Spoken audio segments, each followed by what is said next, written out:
Dans l'espace muni d'un repère, je considère la droite delta dont une représentation paramétrique est x égale moins 7 plus t, y égale 2t et z égale 4 moins t. Je considère également un plan P dont une équation cartésienne est x plus 2y moins z moins 1 égale à 0. Je vous propose de déterminer l'intersection entre la droite delta et le point P. Pour faire cela, je vais devoir résoudre un système dans lequel je vais mettre les trois équations qui figurent dans la représentation paramétrique de la droite delta et l'équation cartésienne du plan. J'obtiens donc le système suivant. X égale moins 7 plus t, y égale 2t, z égale 4 moins t, et x plus 2y moins z moins 1 égale à 0. Il s'agit maintenant de résoudre ce système.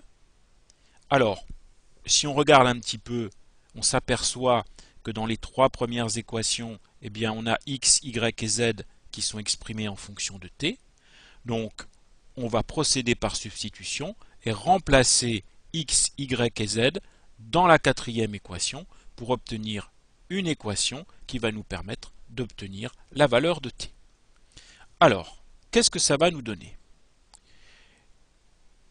Les premières équations, pour l'instant, je ne fais aucune opération dessus, donc je les recopie.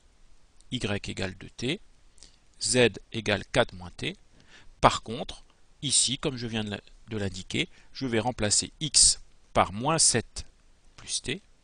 Je vais remplacer y par 2t, donc ça va me faire 2 fois 2t plus 4t. Je vais remplacer z par 4 moins t. Comme il y a un signe moins qui figure devant z, ça va me faire moins 4 plus t.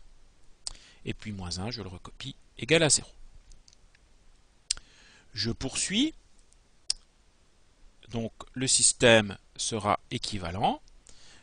Le x moins 7 plus t, je le conserve. De même le y, de même le z. Et puis on va réduire dans la dernière égalité.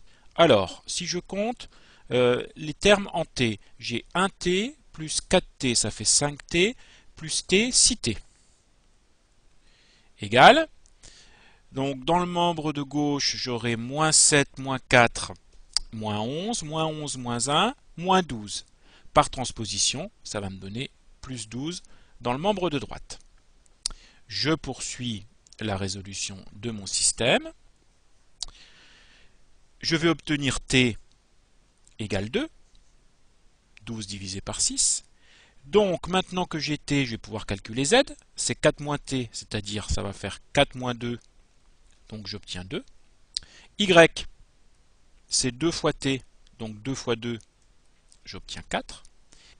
Et x, qui sera égal à moins 7 plus 2 égale moins 5. Donc qu'est-ce que cela me donne? La droite delta et le plan P ont un unique point d'intersection dont les coordonnées sont moins 5, 4 et 2. J'ai en plus t égale 2 qui me donne la valeur du paramètre qu'il faut que j'utilise pour obtenir les coordonnées du point d'intersection dans la représentation paramétrique de la droite delta. Si j'appelle H le point d'intersection entre delta et P, j'ai donc H dont les coordonnées sont moins 5, 4 et 2.